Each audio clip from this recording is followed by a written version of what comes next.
Do you ever meet someone who just doesn't flinch? Chaos around them, opinions thrown at them, pressure building, but their energy still steady, calm. It's not arrogance. It's not detachment. It's power. The kind of power that comes when you stop allowing other people's noise to dictate your peace. That's what being unbothered looks like. And no, it's not something you're born with. It's something you train. And if you don't, life will train you to chase validation, panic over opinions, and break at the sound of rejection.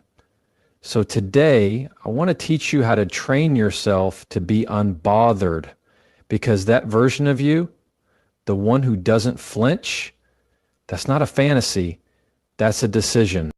There's a dangerous lie that floats around this conversation of emotional control. This idea that being unbothered means you no longer feel anything, that you just stop caring, that you become some kind of numb, unfeeling robot. And that's not just wrong, it's toxic. Being unbothered doesn't mean you don't feel. It means you've stopped letting those feelings drive the car. You feel the sting of disrespect, but you don't respond with chaos. You notice someone trying to push your buttons, but you don't hand them the remote. You hear the criticism, but you don't crumble under it. You still feel it, but instead of reacting impulsively, you respond intentionally. And that distinction is everything, because emotional control isn't suppression, it's strategy. It's recognizing that your power is in the pause. That split-second space between what happens and how you respond, that's where you reclaim your strength. Think about how often we hand our emotions to someone else, like they own them. Someone ghosts you, you spiral. Someone questions your worth, you beg them to see it. But here's the truth. No one can make you feel unworthy unless you let them. Your reactions reveal your training. And if you've never trained yourself to pause, to assess, to choose your response consciously, then you've trained yourself to be reactive. And reactive people are constantly at the mercy of others. So being unbothered is not some magic superpower. It's not about turning off your heart. It's about mastering your mind. It's the decision over and over again to feel without losing yourself in the feeling, to acknowledge pain without building a house inside it, to listen to feedback without letting it become your identity. This is not about being cold. It's about being clear on who you are, on what you stand for, and on what gets to move you. Because the most unbothered people, they're not heartless. They're just not for sale emotionally. Their peace isn't negotiable. Their center isn't up for grabs. And that's what you're building, not numbness, not apathy, but a rock-solid, self-led center that no storm can shake. What you tolerate teaches people how to treat you. This isn't just a catchy phrase, it's a rule that quietly defines the quality of every relationship in your life. Every time you let someone cross a boundary, make a joke at your expense, cancel plans without explanation, or speak to you in a tone that makes you shrink a little, you are setting a silent precedent. You're telling them what's okay, not through your words, but through your silence. People don't learn your worth by how much you love yourself in private. They learn it by what you allow in public. And when you fail to enforce your boundaries, you send the message that your peace is flexible, your self-respect is negotiable, and your standards are more like suggestions. You train the world on how to engage with you, and if you've trained them through tolerance, don't be surprised when disrespect becomes the norm. But here's the thing. Most people don't struggle with setting boundaries. They struggle with keeping them. They set them in a moment of strength, but when met with pressure, guilt, or the fear of being alone, they bend. And that bending becomes a habit. You excuse the bad behavior because you hope it's temporary. You stay quiet because you don't want to seem difficult. You say yes when your soul is screaming no. And that pattern over time erodes your peace. Suddenly you're living a life where you're constantly firefighting drama, fixing other people's messes, or over-explaining your value to people who should have seen it the first time. Being unbothered isn't just about ignoring noise. It's about never allowing the noise to enter your space in the first place. Boundaries are what keep your peace from becoming collateral damage. And yes, it can feel scary at first. You'll lose people when you start honoring yourself. Some will call you cold, others will say you've changed, but that's because your tolerance once served their comfort, not your dignity. When you raise your standards, the ones who benefited from your silence will be the loudest to protest. But that protest is not your problem. Your job is not to make everyone comfortable with your growth. Your job is to make your life a place where peace, respect, and emotional safety are the baseline, not the exception. So when someone treats you in a way that makes you question your worth, remember this: the first time is data, the second time is a decision. You are not powerless. You are not at the mercy of other people's moods, patterns, or emotional immaturity. You get to decide what energy is allowed near you. And that decision, when made consistently, is what turns you into someone who radiates composure, not because your life is perfect, but because you've chosen not to invite chaos into your front door. The most unbothered people aren't untouched by the world. They're just crystal clear on what they'll never again tolerate from it. Emotional resilience is a trained skill, not a personality trait. A lot of people walk around thinking that some individuals are just born tougher, born calmer, born more stable. That's the illusion. Emotional strength isn't in your DNA, it's in your daily habits. It's built, not gifted. You don't just wake up one day with thick skin and a balanced heart. You earn it through moments that challenge your peace, test your self-worth, and force you to decide whether to react out of fear or respond from strength. The difference between someone who crumbles at the first sign of rejection and someone who moves forward with grace isn't luck, it's reps. Just like a muscle, your ability to handle emotional weight grows every time you lift it. Resilience starts in the little things. It's in how you respond to a passive-aggressive comment instead of letting it ruin your day. It's in how you stay grounded when someone criticizes your work instead of spiraling into self-doubt. It's in how you handle a no, a delay, a disappointment without letting it redefine your future. Every time you stay centered when it would be easier to lash out or shut down, you're teaching yourself that your emotional state belongs to you, not to the circumstances around you. But emotional training isn't glamorous. It often looks like sitting with uncomfortable feelings and choosing not to numb them. It's having hard conversations you'd rather avoid. It's learning to self-soothe when your first instinct is to call someone else for validation. It's being okay with not getting closure, not being understood, and still deciding to protect your peace. That's the behind the scenes work. And most people skip it because it doesn't provide instant gratification.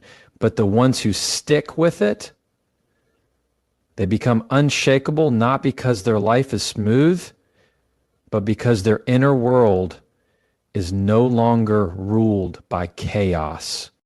You can tell who's done the work. You can see it in how they hold themselves, and how they don't take everything personally, and how they respond to pressure, not with panic, but with presence. These are the people who know how to breathe through discomfort, speak through fear, and choose their values over their impulses. And they weren't born this way. They trained for it.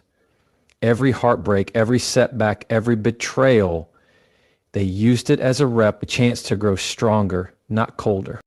So if you find yourself reacting, spiraling, doubting, feeling overwhelmed by what life throws at you, that's okay, but don't stay there. Don't tell yourself this is just who you are.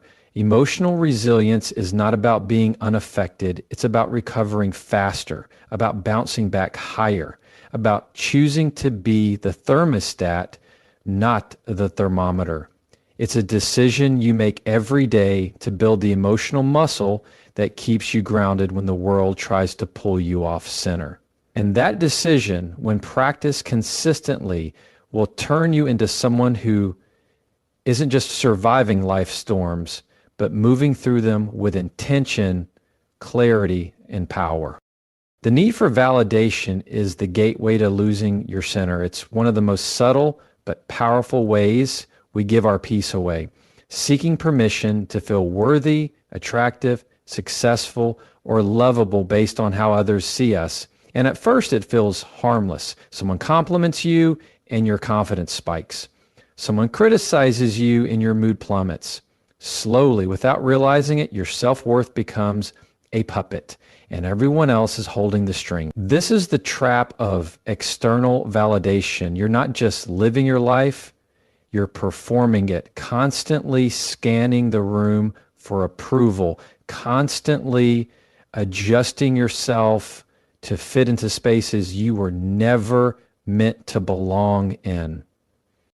When your self-esteem is built on how people respond to you, you'll never feel stable. You'll always be chasing the compliment, chasing the like, chasing the reply. And even when you get it, it won't satisfy you for long because it's not rooted in something real. It's rooted in a version of yourself that you feel you have to maintain in order to be accepted.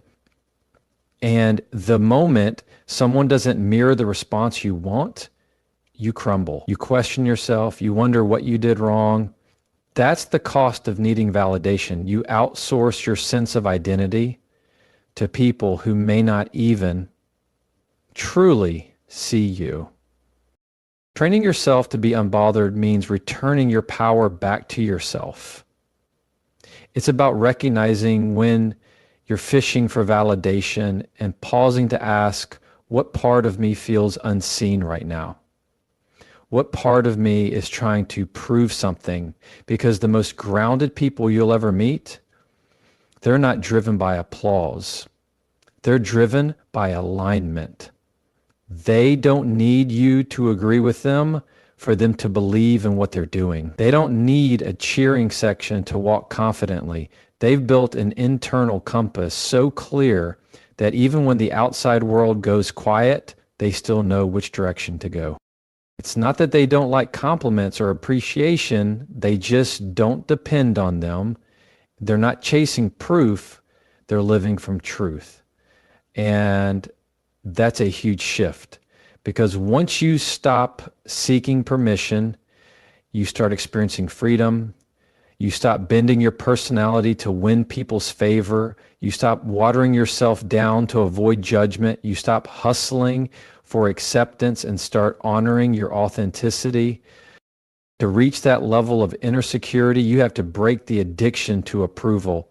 That means doing the right thing even if no one claps. Speaking your truth even if it shakes. Showing up fully even if it makes others uncomfortable. You stop asking, do they like me? And start asking, do I like how I showed up? And when that becomes your focus, something powerful happens. You become magnetic, not because you're trying to be, but because people are drawn to those who don't need to be liked to feel at peace. That's not arrogance. That's ownership. And it's the heartbeat of what it means to be truly unbothered. People's opinions are not your reality. That's easy to say when you're feeling confident, but what about those moments when someone misjudges you? When they label you unfairly, question your choices, or reduce you to one bad day? That's when the line between their perception and your truth starts to blur. You start doubting yourself. You start rehearsing their words in your head like a script you never asked for. And that's how it begins, giving their voice more power than your own. But here's the truth. No one sees the full story of you. They see fragments, moments, snapshots, and they build an opinion based on what little they know. But that opinion, it's not the final word. It's not a mirror. It's a projection. And if you internalize every projection, you'll lose touch with your core. The problem isn't that people have opinions. They always will. The problem is when you treat those opinions like facts, when you start editing yourself just to fit into their narrative, when you shrink your light to avoid being misunderstood, when you silence your voice because someone once called it too much. You begin to forget who you are, not because you've changed, but because you've allowed someone else to narrate your story. And that's the fastest way to live a life that doesn't feel like your own. Training yourself to be unbothered is about reclaiming the authorship of your identity. You don't argue with every criticism. You don't defend yourself to every skeptic. You don't fight to be seen by people who are committed to misunderstanding you.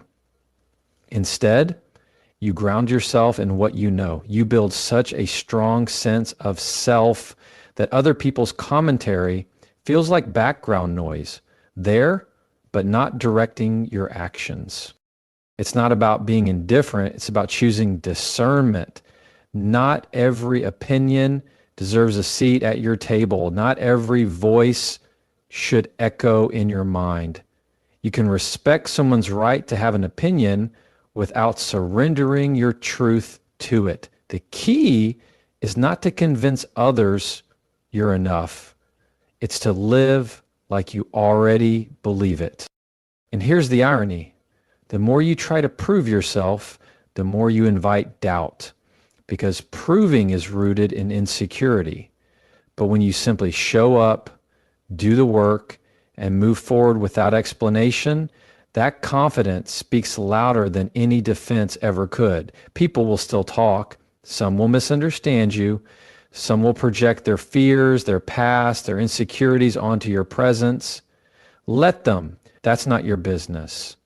Your business is alignment. Your business is peace. Your business is knowing that even if the world gets it wrong, you're still right with yourself. That kind of clarity creates emotional freedom. You stop needing everyone to see your heart. You stop breaking apart every time someone throws shade. You realize that your worth isn't a debate, it's a knowing. And when you really lock into that knowing, other people's opinions lose their power, not because they disappear, but because they no longer matter. Silence and composure are louder than over-explaining. In a world that rewards instant reactions and noisy validation, we've forgotten the power of restraint. The pressure to explain yourself, to justify every boundary, to respond to every slight can become exhausting. But here's the truth. The most powerful people in the room aren't the loudest. They're the ones who don't feel the need to convince you. Their calm doesn't come from passivity. It comes from certainty. They don't rush to defend themselves because they're not building their identity on your approval. They don't argue every point because they know silence doesn't mean weakness. It means control. Think about how often we waste energy trying to get someone to understand us. We explain ourselves in circles. We send long messages. We overanalyze their reactions. And all of it comes from one place, the fear of being misunderstood. But the moment you make peace with not being understood by everyone, you unlock a different level of strength. Because not everyone deserves full access to your emotional responses. Not every comment needs a comeback. Not every challenge deserves a reaction. Sometimes the most powerful response is none at all. That doesn't mean you don't care. it means you care too much about your peace to hand it over to every trigger. It means you're choosing to lead with presence instead of panic. Because explaining yourself to people committed to misunderstanding you is emotional bankruptcy. You give, they take, and you're left depleted. But when you choose composure, when you stay still in moments others expect you to break, you shift the energy. You stop being predictable. You stop being manipulated. You stop being a puppet to someone else's mood.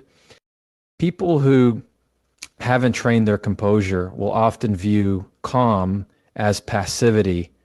They'll think you're avoiding, but what you're really doing is conserving, protecting your space, choosing your battles, and making the subtle statement that your worth doesn't need translation.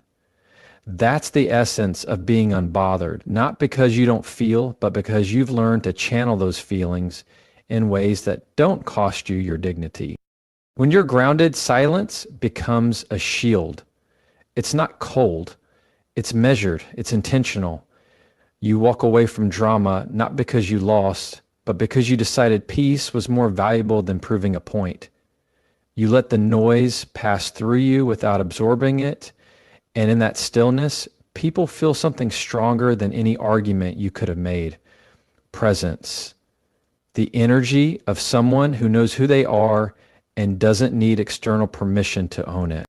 Training yourself to be unbothered isn't about building walls. It's about creating filters. It's knowing which voices are worth hearing and which moments deserve your presence. And most of the time, the most powerful move you can make is not saying anything at all, just standing in your truth, calm, clear, and completely uninterested in turning your peace into a performance. That's real power, not in how much noise you make, but in how little you need to make any at all. Calm is your power. That might sound simple, maybe even too soft for a world that often rewards loudness, dominance, and reaction. But calm is not weakness. It's restraint under pressure, poise in the face of chaos, and clarity when everything around you is trying to cloud your judgment. Calm is the quiet confidence of someone who's done the work, someone who no longer needs to shout to be heard, who doesn't need to prove anything to feel worthy, who can walk through storms without letting the rain inside them. The world may try to convince you that being reactive makes you real, that exploding means you care, that urgency is a badge of effort. But the truth is, real strength is found in your ability to not be dragged out of character by the noise around you. You've seen it. People who lose themselves in every argument, who get pulled into every piece of gossip, every online debate, every disrespectful comment, they give their energy to everything because they haven't yet realized how expensive that energy really is. But those who've trained their calm, they know the cost. They know that every reaction is an emotional transaction. And they've learned not every situation is worth the withdrawal. Calm isn't about silence. It's about presence. It's about knowing when to speak and when silence will speak louder. It's about walking away from the fight, not because you're scared, but because you've already won by not lowering your frequency. When you operate from calm, you become immune to the bait. You stop getting triggered by things that once consumed you. You recognize patterns instead of falling into them. You see the emotional traps before you step in. That's when you start moving differently, not with arrogance, but with assurance. And calm doesn't just serve you in conflict. It helps you think clearly when others are panicking. It helps you respond from wisdom, not from wounds. It helps you see the bigger picture when everyone else is zoomed into drama. In love, in business, in family. Your ability to stay calm is what allows you to lead, to listen, and to hold space for truth rather than just emotion.